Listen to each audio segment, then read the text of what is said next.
ভয়ঙ্কর সেই রাত ২০১০ সালে যখন আমি ক্লাস 7-এ পড়তাম, তখন আমি একটা গ্রামে বাস করতাম, যার নাম ছিল কানাইঘাট।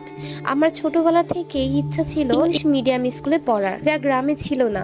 গ্রামের প্রাথমিক বিদ্যালয়ে ক্লাস 5 পর্যন্ত পড়েছি। এরপর একদিন আমি শহরে একটা স্কুলে পরীক্ষা দিই এবং আমি পাশ করেও যাই। প্রতিদিন গ্রাম থেকে শহরের স্কুলে আসা যাওয়া করাটা আমার জন্য সম্ভব ছিল না, তাই বাবা স্কুলের পাশেই একটা বাসা ভাড়া নেন। আমি, আমার মা, বাবা আর ছোট ভাই রওনা হলো। তো আমাদের পৌঁছাতে বেশ দেরি হয়ে যায়, তাই আমরা ঘুমিয়ে যাই।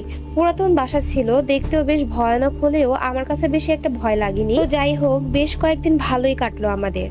স্কুলের নতুন বন্ধু হলো। হঠাৎই আমার এক বন্ধু এসে বলল, তোমরা যে বাসাটায় থাকো ওখান থেকে চলে যাও, নয়তো তোমাদের কপালে দুঃখ আছে। আমি ওর কথায় কানে নিলাম না। স্কুল ছুটির পর বাসায় গিয়ে ফ্রেশ হয়ে খাওয়া দাওয়া করে একটু ঘুম দিলাম। ঘুম থেকে উঠে দেখি সন্ধ্যা 7টা বাজে। তো আমি